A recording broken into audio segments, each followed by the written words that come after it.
Hope you had a great Christmas. It's time to do an end of year Q&A. Nice way to round off a fantastic year of videos, a fantastic year on YouTube. And there's 47 posted on the community post I put up asking for questions, and there's a few more on the most recent video. I'll try and answer as many as is practical. Some of them will have been covered in previous Q&As as well. Some of them I just love answering all the time. So I'm overwhelmed with that. Let's get started. Great questions, by the way. First one. Which, if any, walk would you do over and why? Thanks for the high quality entertainment. Well, first of all, thanks for the thanks. I will also be honest, I tried to film this yesterday, going for a walk around Leighton Flats, and I forgot to take my lav mic with me. Tried to do it with my camcorder and my phone. Didn't really work. This is a great question to start with. Which, if any, walk would you do over and why? Thanks for the high quality entertainment. Well, thank you for the thanks. The walk I think I would redo over. I think I am going to redo over. And that would be a walk I did from over Pitstone Hill to Ivanhoe Beacon. And it's either the beginning or the end of the Ridgeway, depending which way you do the Ridgeway. And so I'm planning to do the whole of the Ridgeway, so I will be doing that walk again. I'll put a link to that video below. It's a beautiful walk. It's a really beautiful walk, and that was a really special day that always sticks in my mind, and I revisit that in my mind again and again and again. So when I do the Ridgeway, I think I'm going to start at Ivanhoe Beacon and walk west, because that feels more logical for me, rather than getting the train down to the end of the Ridgeway and walking back to London. I like the idea of walking out of London. So that's the one I'll be redoing, and that's why. But this is great to do it in this room. Before I get into it as well, this is the room where I work the rest of the week. There is a question about that, and I'll explain. But this is where I make the videos, really. I film them when I'm out walking, but the rest of the time, the magic happens in here. And there's even a whole second channel I started this year that deals with writing, creativity, all that stuff. Anyway, there's a question about my working week. I'll answer that in a minute. I really enjoyed the narration of the Royal Guards. That's a really old video. That's a 2015 video. That was just someone telling me they really enjoyed it. Have you ever missed the last train and been stranded somewhere? It's quite funny because that happened on a family visit to Ramsgate a few days ago, and we had to stay at my sister's, the whole family. It was quite funny. On a walk, I don't feel like I have on a walk. I have ended walks like a long way from the nearest station. When I say ended walks, like I've done the walk, it's got pitch black. And then I've gone, right, now I've got 4 miles to navigate to the nearest station. I'm just trying to think where that was. It was a walk where I was walking out towards Hertfordshire, and I walked about 4 miles, and I ended up cutting across the fields because it was a bright moonlit night, and I thought that feels safer than walking along the road. I'm trying to remember which station I ended up in. I mean, I feel like there was one as well where I did a similar thing and I ended up at Broxbourne station. But I don't recall ever missing the last train and being stranded somewhere. Not yet. No, thankfully not on a walk. Have you ever considered teaming up with mudlarks like Cy Fines or Nicola White to do a psychogeographic exploration of the shoreline? Or a walk based on their artefact discoveries? I bet they could easily round up a dozen objects from pubs, factories and other points of interest that would build a route across 19th century London or earlier. That's a great suggestion for a walk. In terms of have I considered teaming up with mudlarks, thanks for the reminder, because I did collaborate with a fantastic sound recordist on a project in Leytonstone, where I was approached to collaborate on a project about the Filly Brook. And they also were collaborating with a fantastic sound recordist, and she was amazing. She's a very talented woman, who's also a musician as well, but her use of sound on this walk was fantastic. And she's also a mudlarker. So I think that at the time I said I'd love to do a sound walk, a mudlarking sound walk on the Thames foreshore. And we were up for it. So I think she was travelling a lot last year. So I think yeah, that's a great reminder for me to follow up on that. So look out for that this year. Obviously, like Nicola White or Sci-Fi, so I'd love to collaborate with them as well. Hi John, absolutely love your videos and walking tours. They're truly unique and I never miss a single one. Thank you very much. I especially enjoyed the video you did with Tweedy Pubs. I saw you even hosted an event in a pub. We did, and it was great. But unfortunately, I couldn't attend as I live far away. My question is, are you planning to do another video like that, the collaboration with Tweedy Walks, or is it something you have in mind for the future? I would really love to see more. I also want to say the live walking videos were very entertaining as well. Thank you for all the great content. Dealing with in reverse orders, people often do the live walking videos. Yeah, I haven't done one of those for a little while because inevitably there's problems with connection, basically, like getting a consistent Wi-Fi signal when walking, even in central London. I find maybe that's my network provider, but I don't know. So that, I haven't done any for a while because it gets frustrating and people get lots of the comments of people not being able to hear or see. So I haven't done one for a while and I don't think I will till I can address that somehow. I would love to do more collaborative walks, and this links back to the question about the mudlarking. Yes, generally speaking, the walk with Tweedy, I loved that. It was a great day. I really enjoyed it.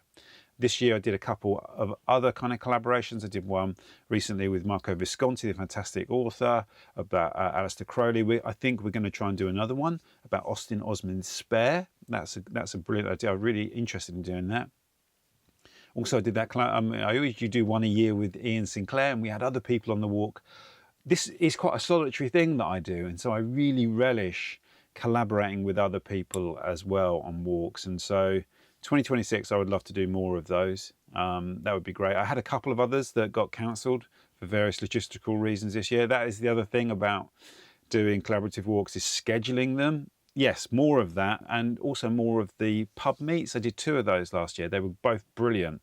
And then the one I did with Tweedy, which was the second one, was fantastic, where we basically, it became like an event really. We sat in the corner of the pub on a stage and chatted, just had a good old yarn for about an hour and a half actually. And we would have carried on, but people, needed to get a drink. What has been your favourite walking memory of 2025? That's a really, I don't think I can pick one. I did actually make a couple of notes the other night in the pub, funny enough, about my walking year that I used for a video for Patreon and YouTube members, sort of summarising the year. I'm going to try not to look at that actually. Favourite walking memory of the year, the ones that really stick out for me this year are the challenges that I took on that became really big walks. And that's sort of pretty obvious, I guess, in a way. But the circle line was a real, I was going to say, it was a real endurance thing. And that became quite a long walk. And the New River Walk, which I did over 2 days. And although in the video I expressed a certain amount of frustration because I wanted to share the experience of doing that walk, but I think those 2 particularly are ones that will stay with me forever. I feel like they were really big experiences, and so they really stick out. Aside from that, in a more low-key, sort of personal favourite ones, which were videos that were, I like to walk in unusual places maybe, or make connections in places that aren't the standard kind of thing. So the 2 that really among my favourites were the Wogueborn walk that I did, which was a comment on a video I made about the River Shuttle. And in that comment someone said, have you heard of the Wogueborn, and have you walked it? And I'd never heard of it. And then when I first looked at it on the maps, I thought, I don't even know if there's a walk there. Even regardless of filming it, I don't even know how that is a walk, which is unusual for a lost river, because you look at a lost river, but the Wogueborn isn't really lost as such. A lot of it does run above ground. Anyway, eventually I just did it. I thought, I'd take my camera. If it comes out as a video, then so be it, but I really want to see what it looks like. And it was a great walk on a really hot day in the summer. That was lovely.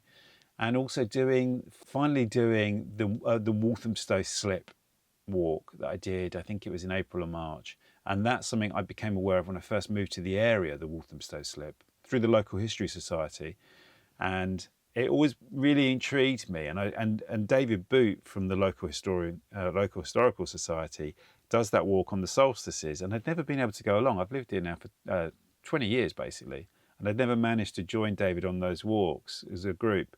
So I did it on my own, kind of impulsively, although I'd been gathering the notes over years. And that's a great walking memory for the year. And also like things like finishing the London Loop.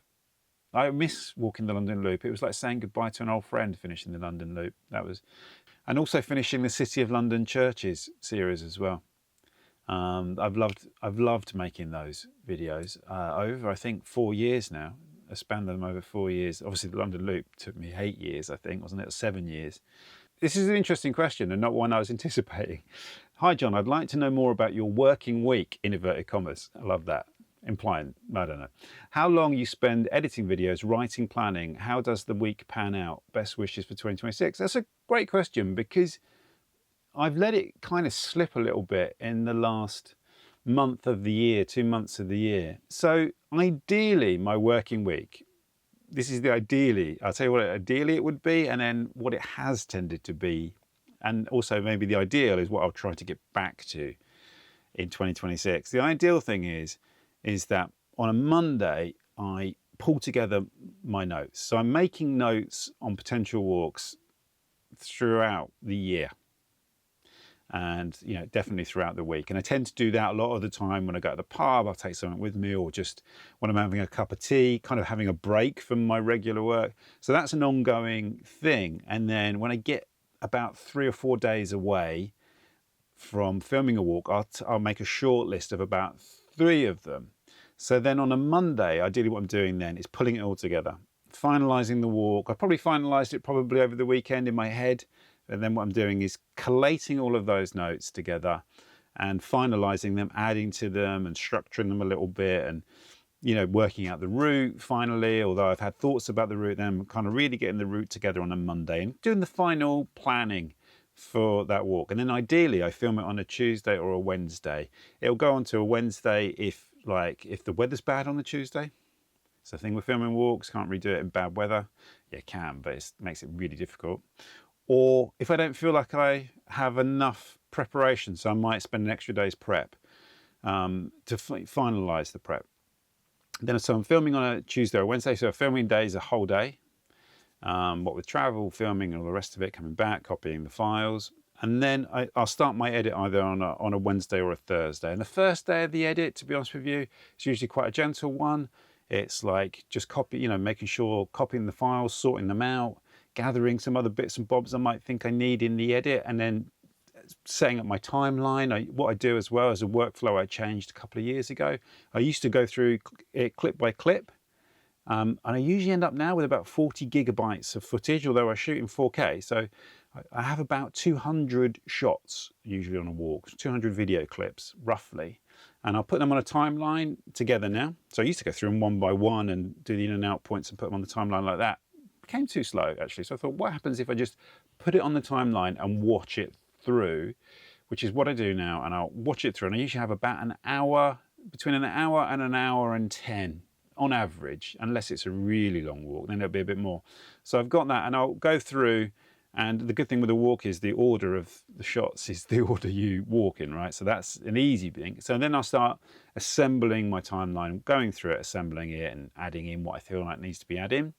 And generally speaking, I think the average, I worked it out a while ago, the average I would say is about 16 hours, like 2 days of editing usually in a video. Some are a bit longer, some go into 20, 24 hours. So yeah, some might be like 3 days of editing. But that's usually because I'm really enjoying it and I'm adding bits in. So that's usually it. And I'll do that between, say, Wednesday and Friday, or sometimes it does tend to go into the weekend. And so throughout that week, Monday to Friday, I'm writing as well. I usually do at least one blog post a week based on the videos. I'm working on a book at the moment. So I'll often do a bit of that writing on my planning day on a Monday. When I have a break from the video planning, I'll spend about half a day writing. I'll also tend to do some writing on my book on a Friday as well. It tends to be a bit of a writing day. So it's quite nice to toggle between editing and writing. What I'll rarely do is sit down and just spend a day editing. I'll do it alongside like writing a blog, working on my book, do social media posts. I also have a second channel called John's Studio Notebook filmed in here. There's usually about 2 or 3 videos a month for that. So breaks from editing, I'll shoot those videos. I make videos for Patreon and YouTube members. Again, that will happen on those studio days, what I call them. So there's one day out walking, Tuesday or Wednesday. The rest of them are in here, in the studio, as I call it, in my little room, and working on those other bits and bobs. What I've tended to do lately is I break my day up now. So often I'll do a bit of work about mid-morning into sort of early afternoon, have a break, go out for a stroll, come back, work again up until about 6 o'clock-ish, have a break again for dinner, spend time with the wife, spend some time with the family, and then do a little bit of editing again, a little bit of work again at night time, sort of around 10, 11 o'clock at night time, up to around midnight. And now I'm breaking it up across 7 days as well, because often I'll do some sort of event. The last 6 months of the year I was doing quite a lot of events, so they'll happen either in the evenings, or recently they've been at the weekends, like on a Sunday. Sometimes I'll be doing a group walk on a Sunday. So I split my work up over the week now, over the 7 days. I want to actually get that back now, so that I'm trying to do it all Monday to Friday, and then the weekend is just for any events or group walks. So I hope that answers your question. Yeah, that's how the week pans out. But I love doing this stuff, so I'm going to be doing it. It's very difficult to put it down. Like I said, and I'm always reading. I'm always researching and reading for future walks. I've been doing it over my Christmas break as well, like most days, including Christmas Day. There's two similar questions. I always get asked this question, and I love answering it. So I'm going to give slightly different questions. One says, pick a time and place in history to spend 24 hours walking around it, and why. And the other one is, if you had a time machine, where would you go back to in time? That's the easy one. I'm going to give that. So the time machine question is the one I give my standard answer to, post-Roman London. The London just after the Romans have left, say 40, 50 years after the Romans have left, that interest has been piqued even more than before, because this year, planning the Anglo-Saxon London Walk, I've done more research on that. I didn't want to believe that London was completely abandoned, but reading more about not just post-Roman London, what's interesting is then reading more about Roman London and the decline of Roman London before the Romans left Britain, and the presence of dark earth in the city and the changes that went on. It makes it completely more plausible that London was abandoned. But did people still come into the city of London even if to plunder building materials and things like that? And what would it have looked like? What would it have looked like? The re-establishment of London, of a kind of working presence in London, being documented in the year 604 with the establishment of St Paul's Cathedral. What was going on in the city of London, say 50 to 100 years after the Romans left Britain? That's where I go in the time machine. If I could walk around for 24 hours, it does say time and place in history. I'm going to keep it to London because that's really the primary focus of this channel. The 24 hours I'd spend walking around in would be in Georgian London, because I think that would be incredible. I think Georgian London was an incredible time. I think that really is the birth of modern London. And I think it was lively. There was a lot going on. It was a really fascinating time in London history that I don't know enough about. I've watched a couple of TV series set in Georgian London. And if you think about a lot of the changes that were going on intellectually, socially, just the way London was growing. And funnily enough, in my time period videos that I've been making, medieval London, Anglo-Saxon London, I've done a few Roman London walks.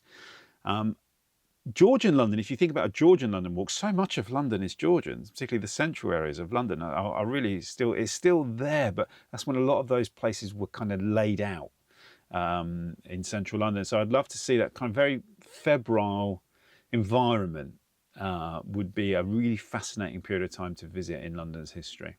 I love this question. Maybe I'll put it up on the screen when I edit. Ground speed of the European swallow. Love it. Wonderful. I don't know that off the top of my head, as it turns out, actually.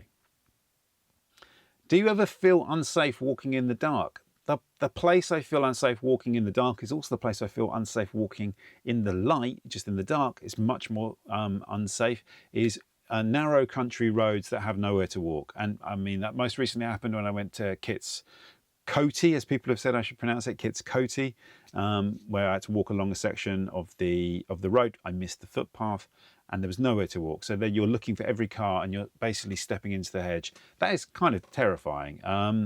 In the dark, you feel like it's a lottery whether you get out of it or not. And I carry lights in my bag, I carry a bicycle light in my bag, I carry a headlamp in my, I carry also, if I, on the off chance I'm going to end up in some place like that, and it happens a couple of times a year at the end of a walk when I've gone out of London somewhere, I don't even have to go that far, and you end up on one of those lanes and you know people drive so fast down them and I think they're just not anticipating to encounter any pedestrians. That's when I feel unsafe walking in the dark. Narrow country roads with no footpaths. Other than that, no, I don't feel unsafe. This is a good question. They're all good questions. Yeah. Thank you for sharing your walks over the years. It's my pleasure. I love doing it. I am new to the channel and catching up. This is why I re-answer questions as well, because some people, they've not seen a Q&A that I've done before, so I feel like the repetition is justified and worthwhile. I enjoy each one because they are unique to a given era, subject, place. I know this may not be a popular walk, but how about modern poets and pubs? Local crafters turning into global entrepreneurs, or unique restaurants in unexpected places? Just some random thoughts. Thank you again for sharing, etc., etc. That's a great idea. I mean, it feels like that's more than one idea, or it could be an area focusing on those things. Modern pubs and poets, the Fitzroy Tavern jumps out. So, Peggy, have a look at the Fitzrovia walk that I did, because that kind of touches on quite a bit of that sort of stuff. Local crafters turning into global entrepreneurs. That's an interesting question. Is that someone like James Dyson or like the Brompton Bite? I'm not entirely sure what that would be, but I think like Johnny Ive. Wasn't Johnny Ive the Apple designer? Wasn't he from my neck of the woods? Wasn't he from, I think he was from Chingford, wasn't he? And unique restaurants in unexpected places. What's really interesting about that? I watch other YouTubers that makes videos in other cities, and there is that genre in other places where people just talk about where to eat, where to drink, the best thing. I don't do any of that really. I mean, maybe as I pass these places. That's also because I don't really know. I don't know the hip new places to go in London, so I'd be the worst person to ask for those kind of recommendations. So I've never really thought about things like restaurants. Pubs obviously I drink in, and I know, but even then those change over time. So that's an interesting one. I've never thought of unique restaurants in unexpected places. I don't even know where that would be. Oh yeah, the one with Marco in the Freemasons Hall. There's a pub there you can go into before 7 o'clock. Cheap beer apparently, £5 pints, Freemasons Hall. Who knew? Well, Marco knew, but you know. Please do some walks through London council estates to show this side of the capital. Would love to see you team up and collab with Sam Williams. Best regard. Sam Williams, I feel like, I'm not sure that, but I feel like there is a fellow who goes around and does videos in council estates, doesn't he? Yes, great idea. There are some videos here that include council estates in them. There was a particular one in Poplar where I did housing. I used to do a channel that focused a lot on housing, but there was housing campaigns to save council housing. Definitely worthwhile doing. Yeah, and I've got one planned actually for Shacklewell that deals with housing there. Peter John, if you go through the videos, you'll see quite a lot of videos that show that side of the capital. I like to think that I do show that side of the capital. It's kind of how I started out. My first book is This Other London, Adventures in the Overlooked City. There's a lot of talk about social housing there. So maybe you've come to the channel recently where you've seen the central London walks and haven't really, but if you go back through the channel, you'll see there's quite a lot of that on there, but there is more planned for sure. I grew up on a council estate. I've lived on council estates in London as well. So it's a thing that what I wouldn't do is what some people do a little bit. It's kind of like an anthropological thing. Having lived on a council estate, you don't appreciate that somewhere. Also, filming where people live in residential areas. If it's in a street, it's a little bit different. If you walk into an estate and you can't not point your camera at someone's front door, right? So you have to be a little bit mindful of that. And it's a little bit more of a delicate thing. But I've done plenty of filming on council estates over the years. So I'm aware of how I can, manage that. Your videos and books are fantastic. Thank you very much, Paul. Given the last one is post-Olympic, are there any plans to do another updated one soon? Maybe about the Thames and its changing position as a working river. That's a great idea for a book. Whether I'm the person to write that book or not, I don't know. But I think that's a great idea. I have got a book that's going to be published in autumn by the brilliant Three Imposters, and that is about rivers, overlooked rivers, that people don't really give any attention to. They certainly don't really get written about at all. So that's the book that's going to come out in the autumn. And then after that, I haven't thought about the next one after that, to be honest with you. So I will think about when that one's been published, that's when I'll start, or actually when it's locked, when the manuscript is locked and it's, you know, due for the printers, that's when I'll start thinking about the next book. Have you read Christopher Fowler's Bryant and May series, which touches on a lot of London, the history of London? I haven't, and I will definitely look at that. I love those kind of recommendations because I usually love those kind of books. At the moment, I have spent the Christmas holiday binge watching Slow Horses. If any of you have watched Slow Horses, it's amazing. It's one of the best London set TV series I've ever. It's one of the greatest TV series, in my opinion. But the way it uses London, particularly around kind of Smithfield, Barbican, edges of the city, East London, sort of around Petticoat Lane as well. It's such a brilliant series. It's such a brilliant example of London on film as well. Gary Oldman is just, I think it's the best thing he's ever done. So we'll look at that series. Thanks for the recommendation. Good morning, John from New Zealand. I want to thank you for all your great walks and talks. My favourite was the Ilbrook Common. Seeing the old Fulham Town Hall when you walk down the ramp in Ilbrook brought me back to my childhood walks with my nan. That's lovely. I love reading comments like that. And Bishop's Park and Palace, great memories. If you could do another Fulham walk, it would be great. That's wonderful. I'd have to find an aspect, Jimmy. There's a big chunk of Fulham I didn't cover. If you're looking at the map, it's sort of like the eastern part of the of Ilbrook Common I didn't cover. That was in my notes, and it would have involved a different route, and I might have missed the Palace, the opening times at Fulham Palace, because I think it had restricted opening on the day that I went there. But there's a whole chunk of Fulham I haven't done, and also I'm going to keep going west from there and do Hammersmith and the rest of that this year as well. That's on the agenda. Maybe I'll wait for spring for that one though. What is your favourite London Overground station, and what is your favourite London Overground route? That's a great question. I saw that earlier on actually, and it made me think there aren't really any good London Overground stations. If you think about the Overground network, I suppose there are the newer ones, aren't there? I don't have a favourite London Overground station if you're looking at it architecturally, because the next question is what's your favourite London Underground station? And when you make the comparison, I can't think of a really good London Overground station that is just a London Overground station. The only one I can think of is the newest one that I'm aware of, and that's Barking Riverside. Now, for me to call it a favourite is a bit of a stretch. I've only been there twice, Barking Riverside Station. It's a great station. Well, like I said, it's my favourite. My favourite would have to be the one I use most often, which is Leighton Midland Road. It's a great Harry Beck association there, because he was born in a house not far away from Leighton Midland Road, or spent his early years there, that's for sure. And I would say definitely that is my favourite route, is the Gospel Oak line. I've used it loads since I've lived here, and I will continue to use it loads. It's a great line. It's like the way it goes above the houses the whole way. It's like a phantom ride through the rooftops of East and North London. It's just a brilliant experience getting that train from Leytonstone Overground, if you want, Leytonstone High Road, or Leighton Midland Road, and going up to Gospel Oak, or coming back the other way. It's just a great line. That's my favourite. And what's your favourite underground station / route? Well, the two are not the same.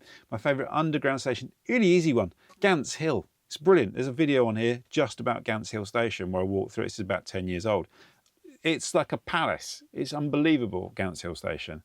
The route, I don't know if I have a favourite London Underground. That's a really good question.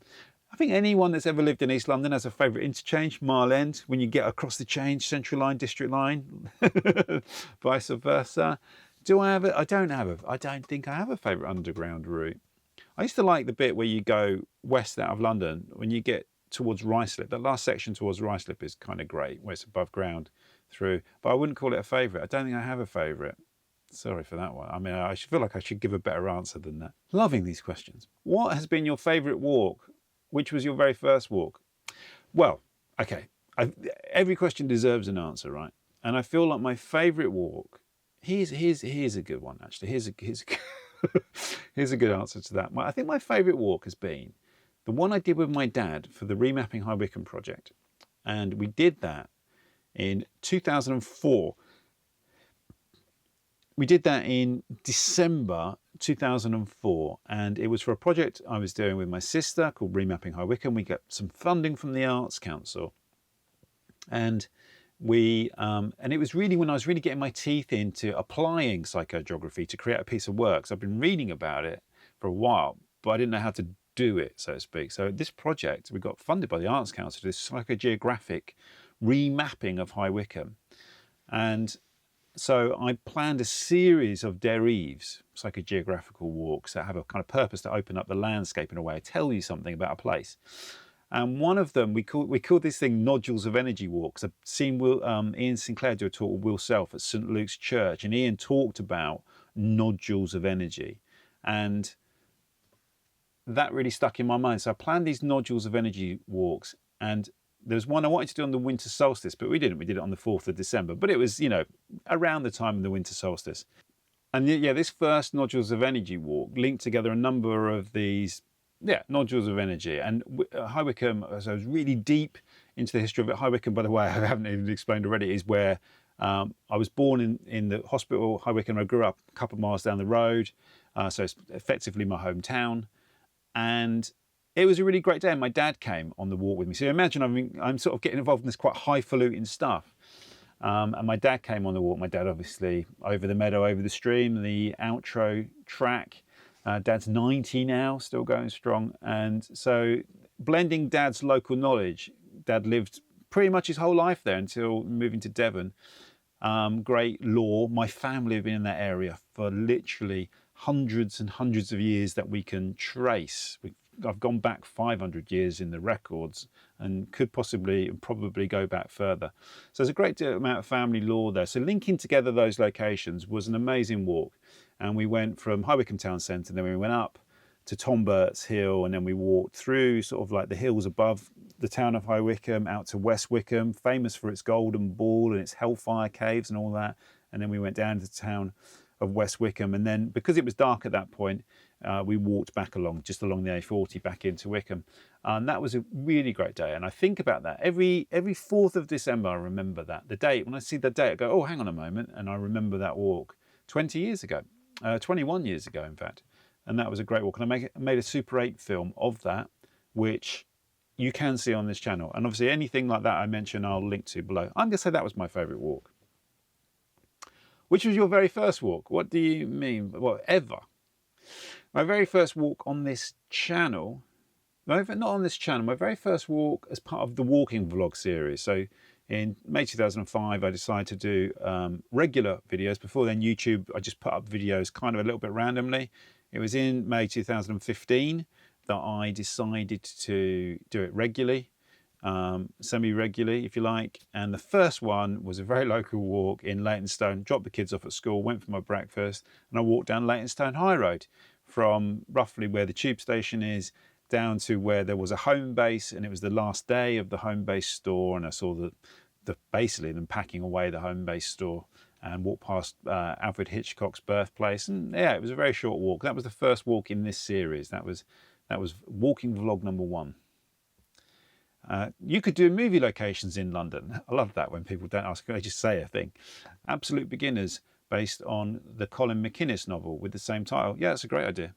I've read a couple of Colin McInnes novels, but not Absolute Beginners, funnily enough.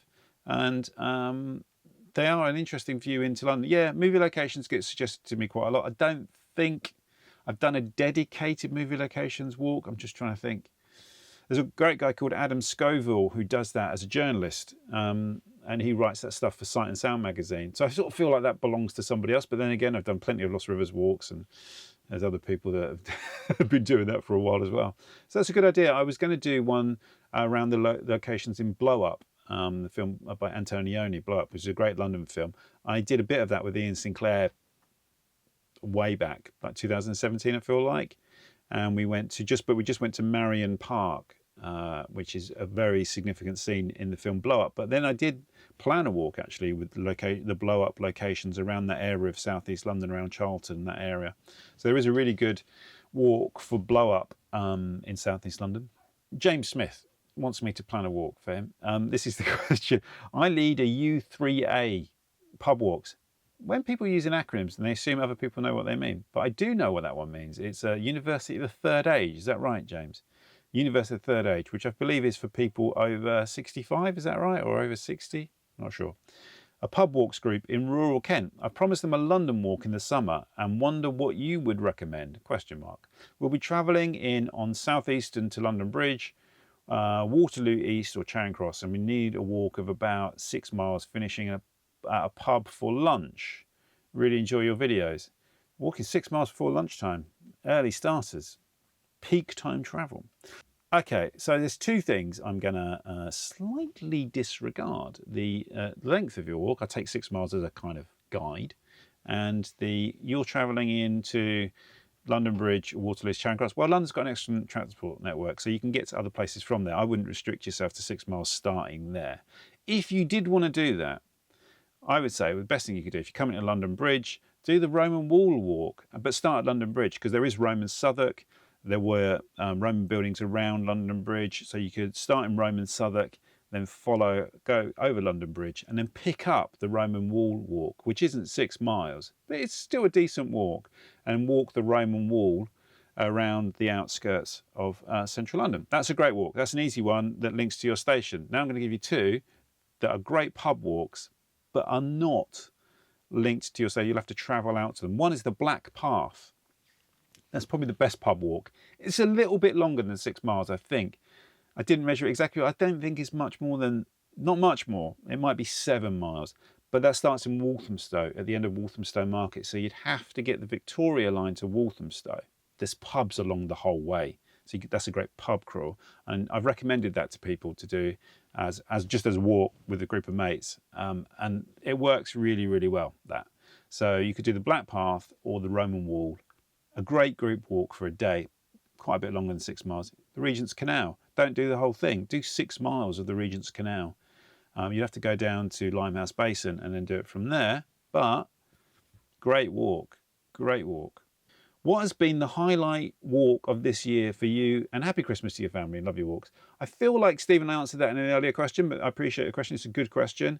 And yeah, like I mentioned, those walks, the Circle Line, the New River, the Wogueborn, the Walthamstow Slip, those were the ones. And what else what's something I haven't mentioned? Walking Anglo-Saxon London. I've been wanting to walk Anglo-Saxon London for years and years and years, like it would have been in my book, This Other London.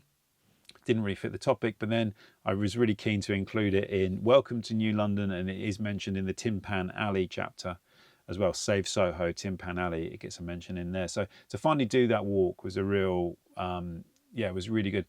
Some real highlights, walking highlights of my year was going to towns outside London. So going to Winchelsea and going to Bedford were great experiences, and I want to do more of that in 2026. I say at the beginning of every year, but I'm really going to focus on that. Not focus on it, but I'm really going to make sure I do more of those walks to other towns and cities in the UK. It's a continuous aspiration, and one that I will continue aiming for every year. But 2026, I'm going to do more of that. They were real highlights as well. Do Freemasonic London, full stop. No question mark. Do it. Yes, okay. There's a bit of that in the video I did with Marco Visconti. But yes, I would love to do Masonic London, Freemasonic London. It'd be interesting, wouldn't it? Because there's remnants of, there's Masonic stuff everywhere you go. Just down the road from me in Leighton Town Hall, there's now a pub in the town hall, the Leighton Engineer, probably the best pub in this area. It's going to get me in trouble. But that was used as a Masonic hall. I mean, you found Masonic halls everywhere. So it would be, so what, Freemasonic London would be an interesting topic to cover. So yeah, that's a good idea. John, have you ever been to Barnsbury Wood in Thornhill Crescent, Islington? I feel like I must have done when I lived up that way. I lived on the Barnsbury estate for a while. That's probably why you're asking it. But it would have been, I won't have been there for nearly 20 years. That's almost certain. So maybe I should go back. I love that area of London. It's a big part of me. It's still there because it's where I lived when we had our kids. And it was very kind to me, that area. And Thornhill Crescent and Thornhill Square were great places. The library there is where all my Capital Ring leaflets and my so all my Capital Ring leaflets came from, for sure. And various other books when they used to sell off books. So thank you for that suggestion. This is an interesting question that just came down to me in the list. If you could change just one thing, however big or small, about London, what would it be? That's a fascinating question, isn't it? Because I feel like I should say something that could actually happen. And there's so many things about London that have changed in my life. I mean, look, the obvious things that you would change about London, is the affordability of London and the housing issue, right? That's a massive thing. I don't know how to fix those two things. They've certainly got a lot worse in the time that I've lived in London. So maybe that's like reverse time back to the early 90s, late 80s, early 90s, when London was more affordable and there wasn't such a housing issue. But I don't know how you do that.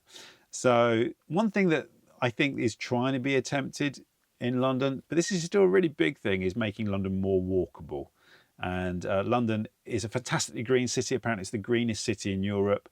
So linking together those green spaces better than they currently are in a more walkable way would be the thing I would continue to change. There are, in a lot of places, you can see that there's a big efforts to do that, and it's been done really well. When I did the new River Walk, you could see the way that's been done in parts of Haringey, for example, and in Enfield, London Borough of Enfield, London Borough of Haringey. They've created these kind of green corridors. More of those would be brilliant. So whether that's a change or not, I don't know, but making London a lot more walkable. But obviously the key thing, if we could make London more affordable and fix the housing problem, that would be amazing. Let's do that. That's the big thing. Hello, John. Season's greeting to yourself and your family.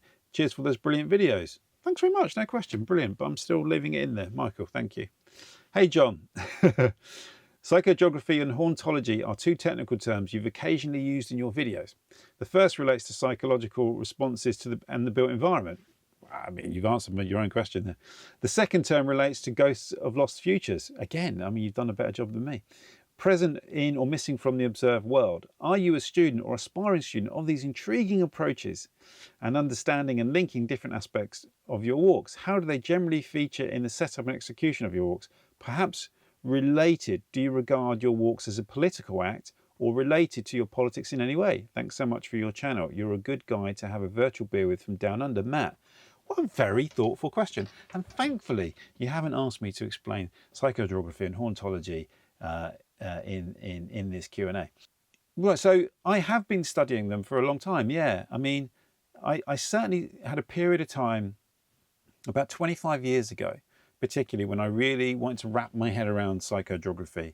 And I looked at maybe a little bit more than 20, about 27, 28 years ago, it started. And I spent a good chunk of time like reading everything I could about psychogeography and looking at like what I saw as key works of psychogeography, or what other people actually saw as key works of psychogeography, and kind of studying them and looking at how they were put together as a means to try and make my own works. And I've mentioned in a previous question that the first output of that was this project called Remapping High Wycombe. And that project, I would say, was political in the sense that it was a response to a massive town centre redevelopment. And it was sort of what we were looking at in the project is like, to what extent are people's feelings about a place taken into account when they do these big town centre redevelopments? Because that really disrupts people's sense of place, sense of where they're from. And although I hadn't lived in the town for a while, I remember reading about it when I lived in Australia, and I was like, well, what? I don't recognise this town I'm reading about and these plans for a town centre redevelopment.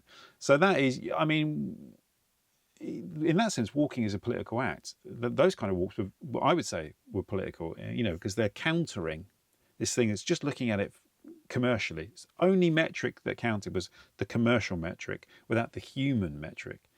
There was a point, I guess, where I probably don't read as much about psychogeography as I once used to about the subject. I'm certainly open to it, and if there's anything new, I'm well into it.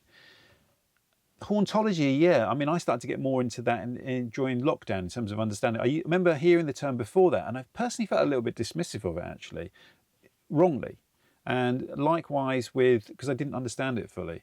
And a little bit like with what people talk about folk horror, because I guess as well, I grew up in a rural environment. So a lot of what I saw was city people being afraid of the countryside, and also people being afraid by folk traditions, the spookiness of it. Oh, it must be weird. And, the way that people get a bit afraid by ideas of paganism and stuff like that, which I never suffered from those fears. But so that's why I've been looking at that more in the last, say, 4 years, 5 years of hauntology. how do they feature in the setup and execution of your walks? I don't consciously think about psychogeography in the setup and feature. I'm not saying I've done that. I've had whole projects that were designed around that for a long period of time. And a part of my journey on that was finding my own thing, in a way, if you like, of how I can create my own work with my own voice. And you see that certainly from the radio shows I did with Nick Papadimitriou that were in 2009 called Ventures and Adventures in Topography. It was where I'm really starting to try and find my own way of creating work using my own, taking into account ideas of psychogeography and you might say hauntology, Nick's idea of deep topography, and creating something of my own from it. And I like to think the walks on this channel are a continuation of that. So they obviously contain elements of psychogeography, elements of deep topography, and also where I've tried to draw from as well is the topographical tradition that existed in this country, particularly in the early 20th century. And that's part of it as well, to create a different kind of mix. I don't know what you want to call it really, doesn't really matter. Hi John, 2025 was another year of excellent walks. What's your favourite pub in Havering? By the way, any plans for coastal walks next year, perhaps Clacton or Canvey Island? Johnny, that question started taking me by surprise. Favourite pub in Havering? I'm going to have to say, I don't think I have one. I'm trying to think of the borders of Havering. I'm trying to think of the pubs I've been to in Havering. Where have you seen me going to in Havering in a video? In a pub? Coastal walks, definitely. Definitely more plans for coastal walks. And the ones you say, not been to Clacton yet, really want to. I've had a walk planned for quite a while that takes in Clacton. It does involve a ferry. So, and that, you know, given I find the timing thing of it quite difficult to organise, I'll be honest with you. So the amount of times I've think I could do that walk and I've looked at the ferry times and think, I don't know how I make that work.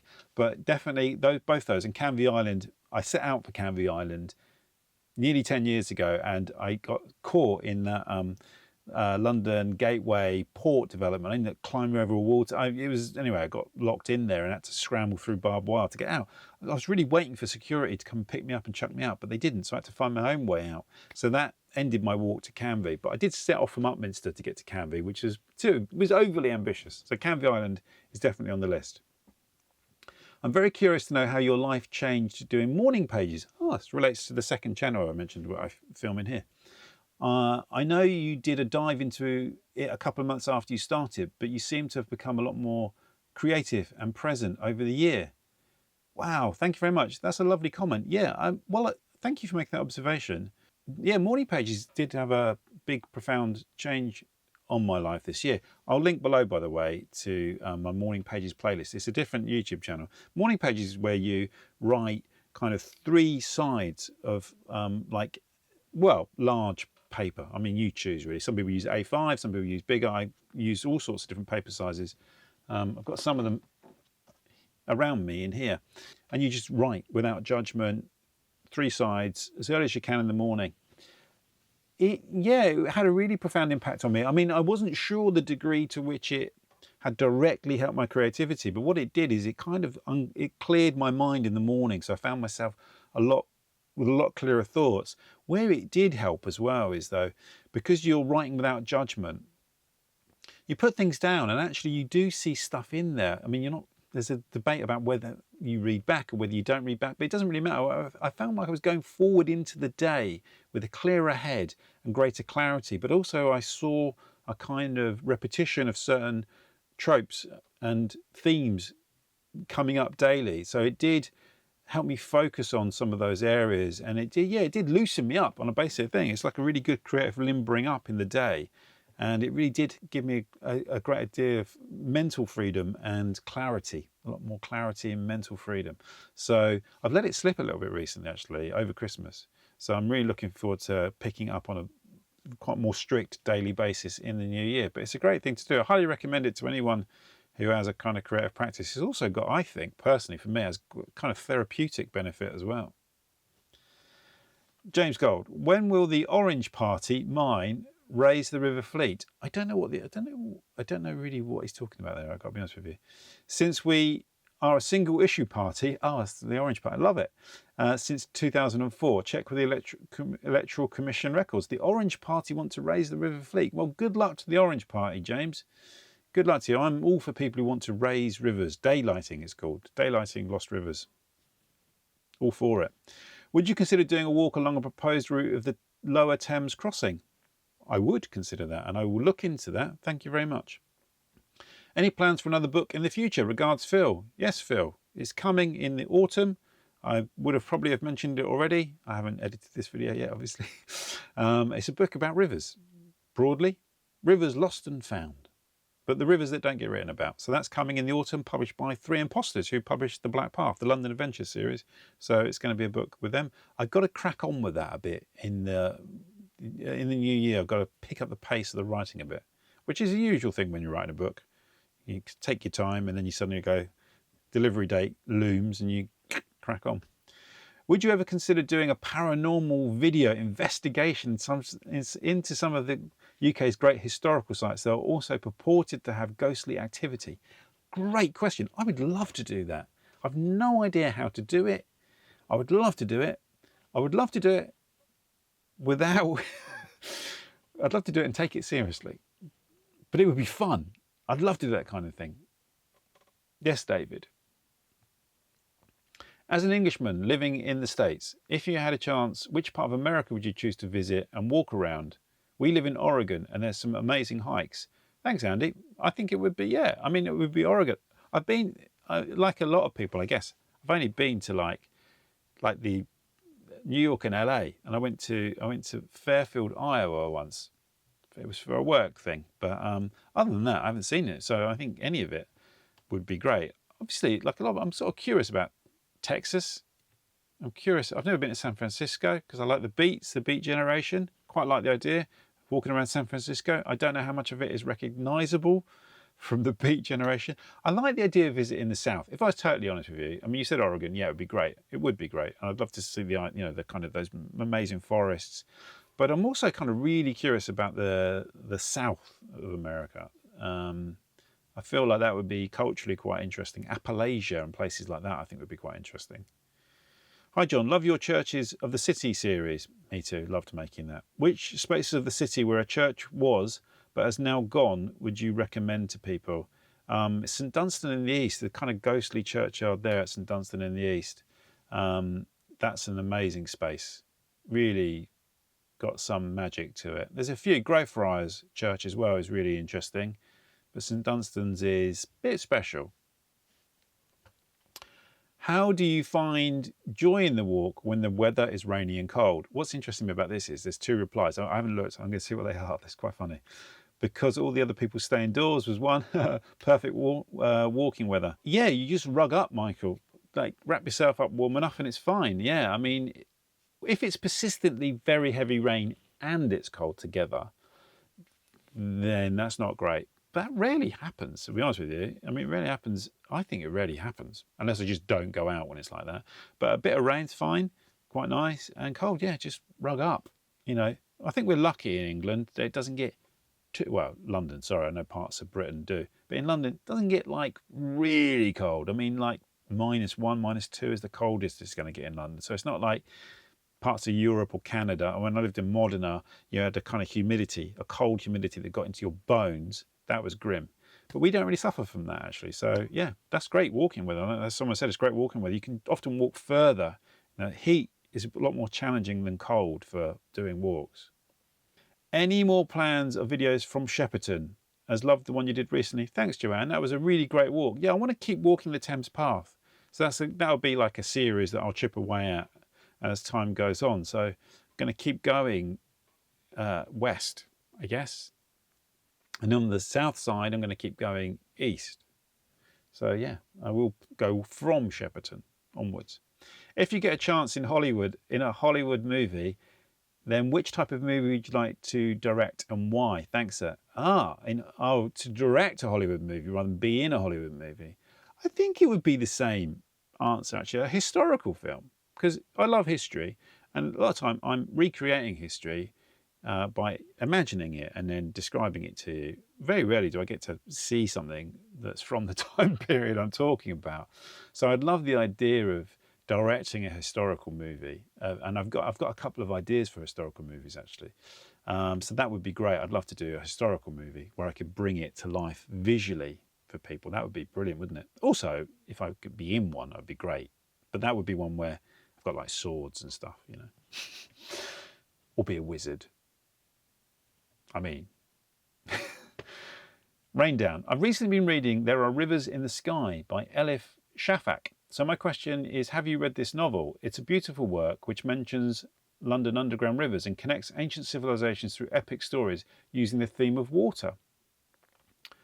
All the best. Thanks for making my Sunday evenings. And there is a reply, which I will read. I got that book from the library and read half, but then I tried to renew it and it was reserved. I had to give it back. I love things like this. Haven't been able to find it since. Was really enjoying reading. Recommended. Right. So yes, I've heard of the book, but I haven't read it. And I actually started following Elif Shafak on Instagram. So as a constant reminder, as she's sort of been doing the publicity for the book, somebody else had recommended it to me as well. So it's definitely on my list. And it's good to see. I think it looks like it's done quite well as well, that book. So it's good to see that there's a real interest in it. And it's obviously a very good book. You don't get that many recommendations, and it doesn't do that well if it's not a very good book. So that will go on my list. Thank you very much for recommending that, Rain Down. If there was going to be a blue plaque hanging on a wall somewhere in London about you, well, thank you very much. What would you want it to say? That's a great question. I don't know. Do they say much on a blue plaque? Don't they just say, yeah, writer, walker, filmmaker, lived here, drank here, sat here a bit, pondered here? Something like that. Thanks for even suggesting that. Hi John, I've always been searching for the definitive meaning of psychogeography. Any chance of your version in a nutshell? Also, I spent many years up and down and around the Harrow Road in West London. I now spend a lot of my days between Wickham and Maidenhead. And was amazed to discover that I'm treading the A404, which turns out to be the Harrow Road. Who knew? It's a more epic route than I imagined, so I wonder if it's something you might tackle at a point. Many thanks for the great videos.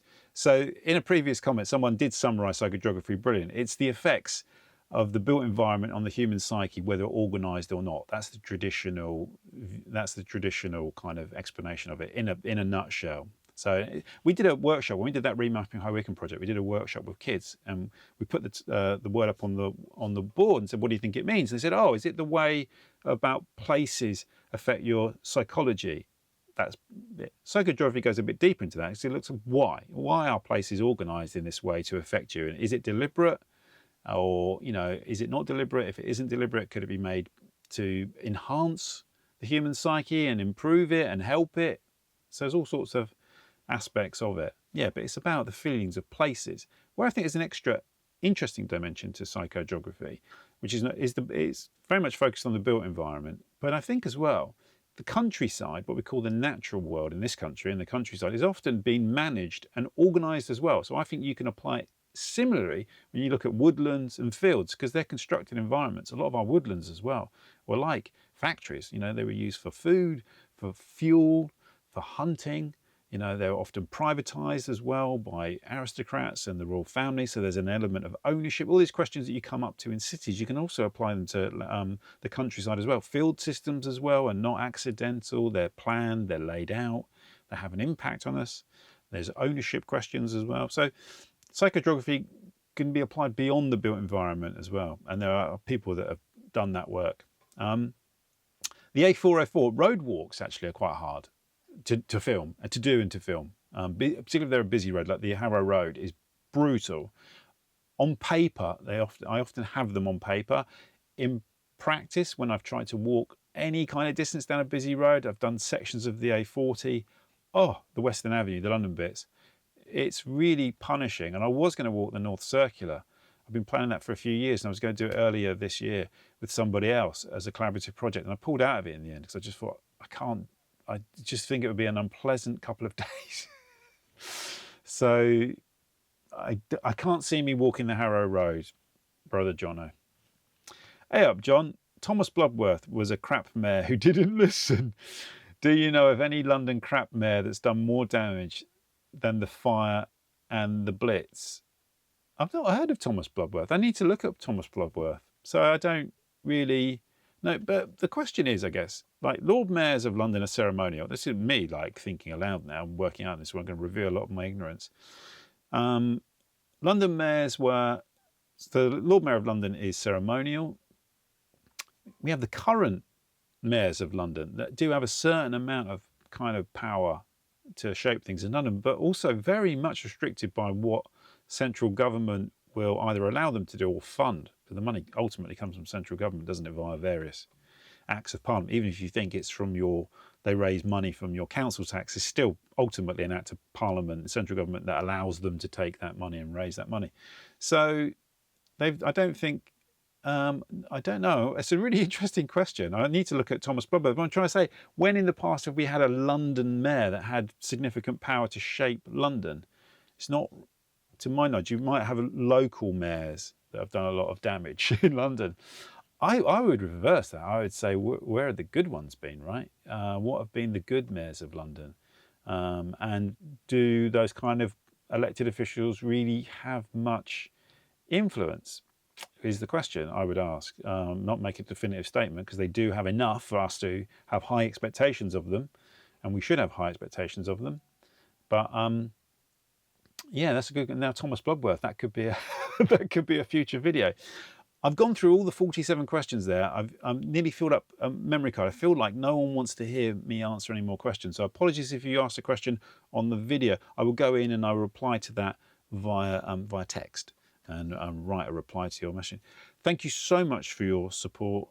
Thank you so much for watching these videos. If you got to the end of this video, you definitely deserve a good drink, whether that is an alcoholic beverage or whether that's a particularly strong cup of tea or fresh coffee, whatever it is, and a slice of cake maybe. So lots of great stuff planned for 2026. I'll probably do a video at some point in January about plans for the year ahead. So as I always like to say, I look forward to seeing you on the next walk, wherever that may